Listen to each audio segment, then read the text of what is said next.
Reka twongere tubashimire mwongeye kwirirwa kandi mugira amahoro y'Uwiteka. Uyu munsi nawe tugiye gukora ntago ari free speech. Tugiye kuganira ku mugabo bita Thomas Lubanga.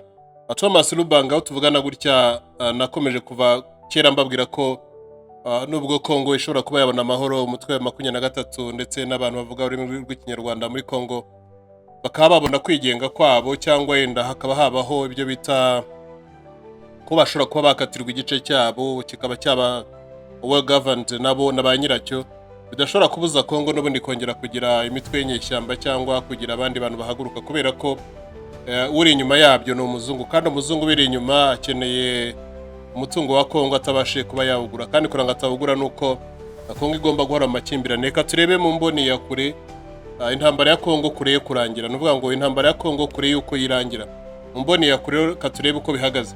Umugabo bita Thomas Lubanga benshi musa nkaho mutamuzi cyane ariko impamvu mutamuzi ni kubera iki. Uno munsi Thomas Lubanga ajya gufatwa n'urukiko criminal court yirahe abenshi mwari mutaravuka numva nakeka n'abari bariho bari bakira abana batoya hari mu mwaka wa 2002 kugeza mu mwaka wa 2003.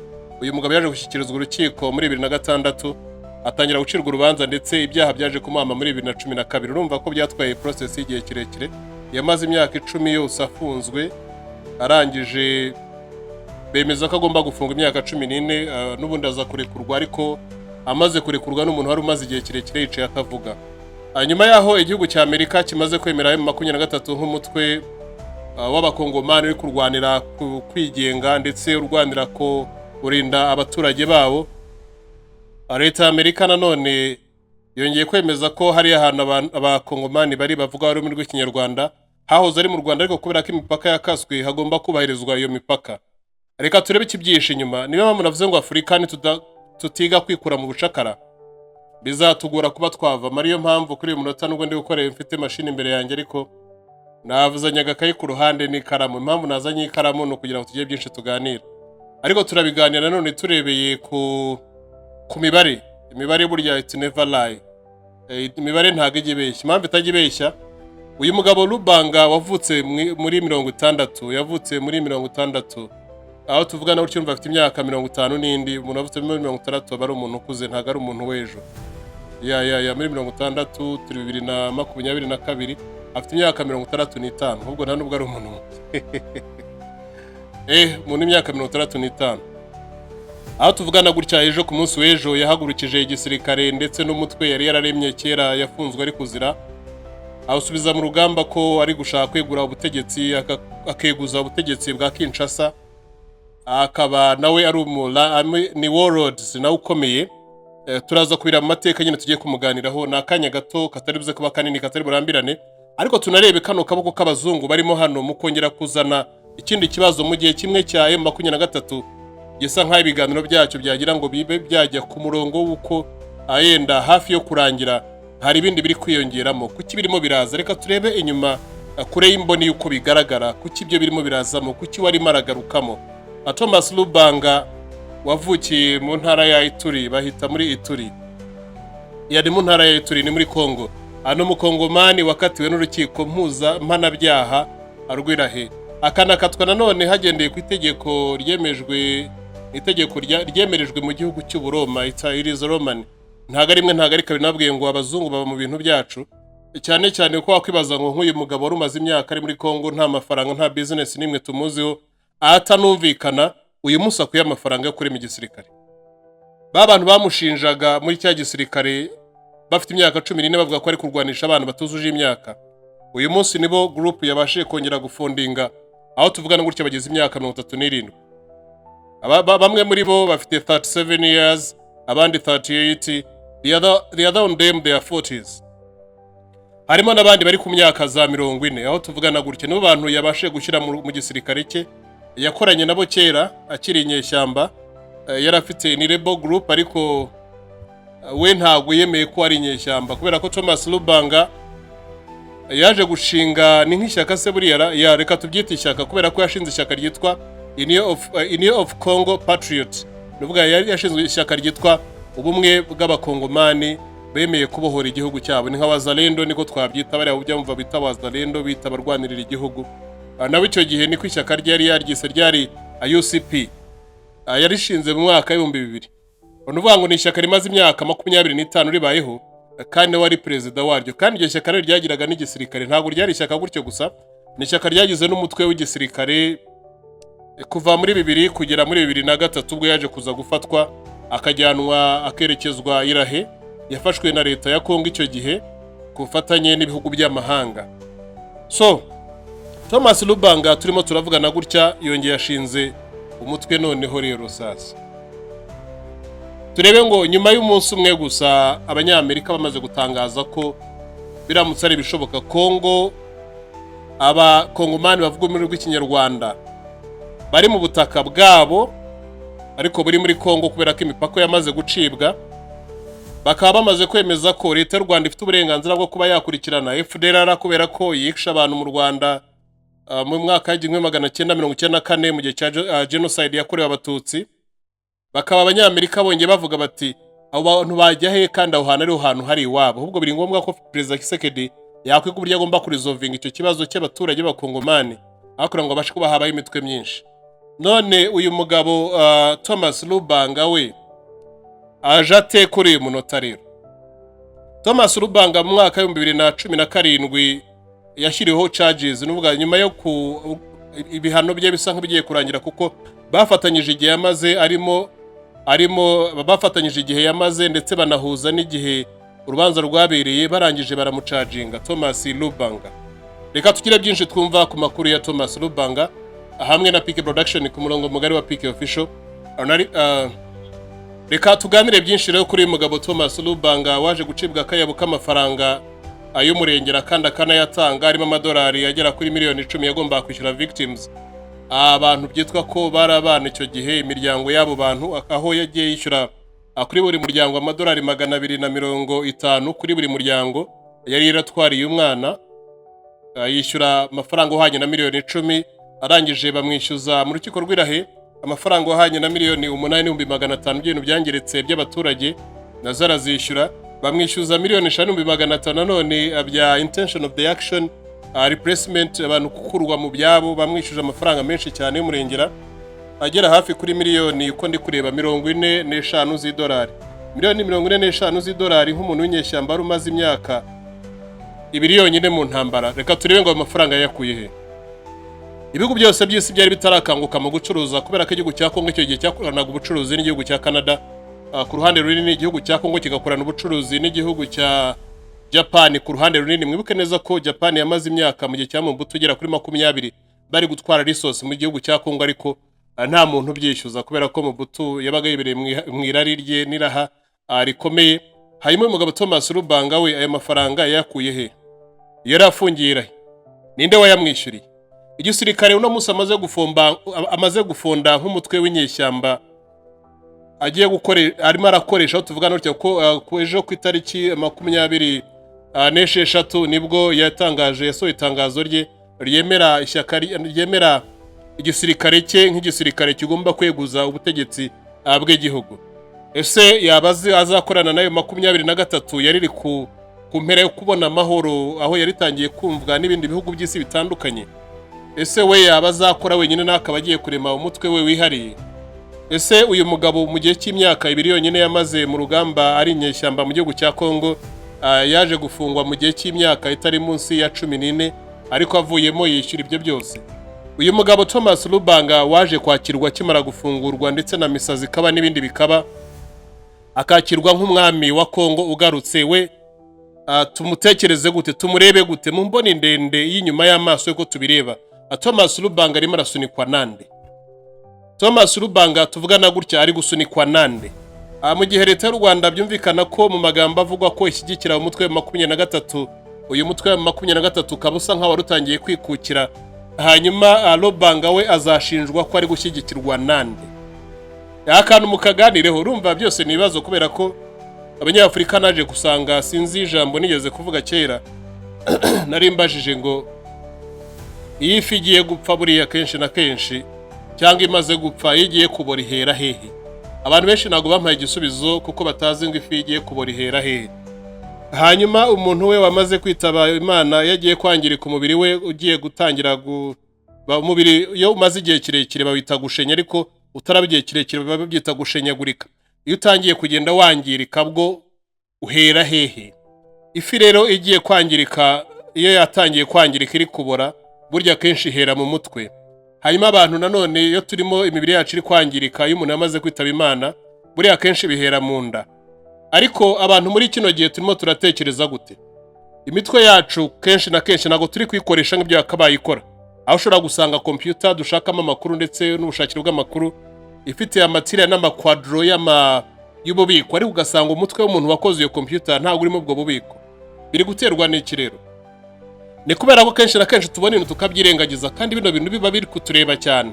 Reka turebe ikibazo mu karere k'ibiyaga bigari, niba u Rwanda n'u Burundi bishyamiranye nk'uko u Burundi buri kubivuga, ariko u Rwanda rukaba nta kintu ruratangaza.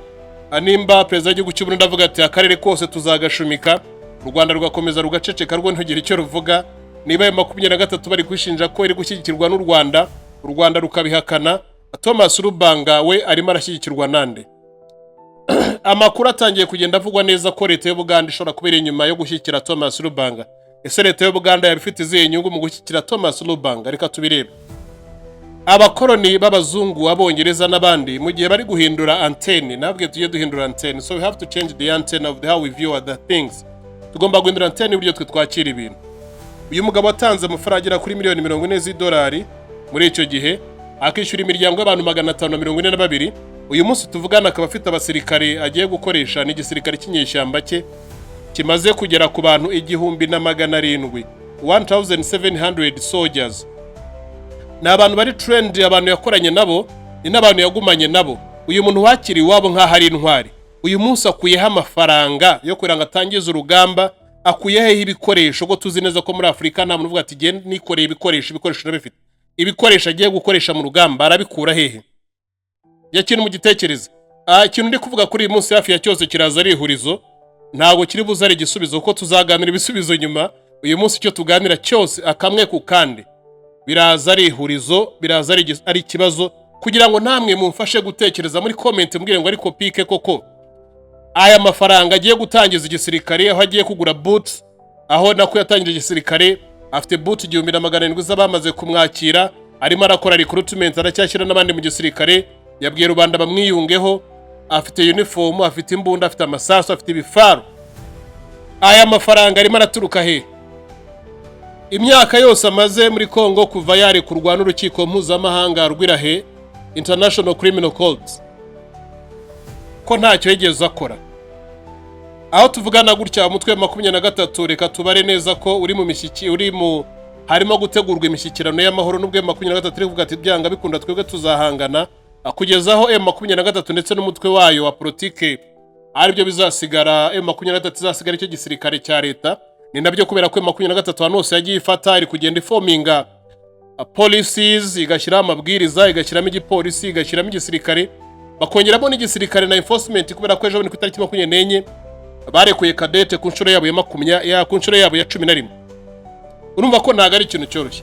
Uyu mugabo wa Thomas Lubanga baraza gukorana nande? Reka mubyibaze nanjye mbyibaze. Ariko giye mu gukeka kwanjye ntago mvuze ngo mwe mubyemere nk'ukuri, kubera ko uyu mutwe watangiye kumvikana ngo leta y'Uganda ibiri inyuma, ntago nabyo tubizi nk'ukuri. Ariko reka turebe ngo anyuma y'Amerika, y'umudepite wo muri Amerika Aaron Jackson yavuye hano mu Rwanda, akaba yaragiye muri Kongo, Bugande naho yamenye amakuru yaho, no mu Burundi mu karere mbese havuye amaze kumenya amakuru yaho. Nyuma yaho ko yaje gusanga yenda ukuri kugaragara ko M23 atari abakongomani, bakaba Amerika ndi kubona ko ishora kuba yabiri inyuma ya bino bintu, kuko Amerika ntago izahagarika inganda zayo, Amerika ntago izahagarika gukora ibikoresho by'ikoranabuhanga, kandi amabuye yose bakeneye gukoresha ari muri Kongo. Ntago ari rimwe, ntago ari kabiri President Donald Trump yagerageje kuvuga ati leta ya Kongo iramutse yemeye ko tugirana deals kuri rare earth, ari amabuye y'imbaraga rukuruzi z'isi bayita rare earth, dushobora kuba twareba ni gute twagenekereza mu gukorana na Kongo. Ariko nyuma y'intumwa nanone yihariye ya President Donald Trump ahaviye muri kano karere, abasanze igice kinini kirimo iyo mitungo kirimo inyeshyamba, izo biti inyeshyamba M23. Hanyuma uyu we ararwana ajya Kinshasa, ararwana M23, ararwana nande?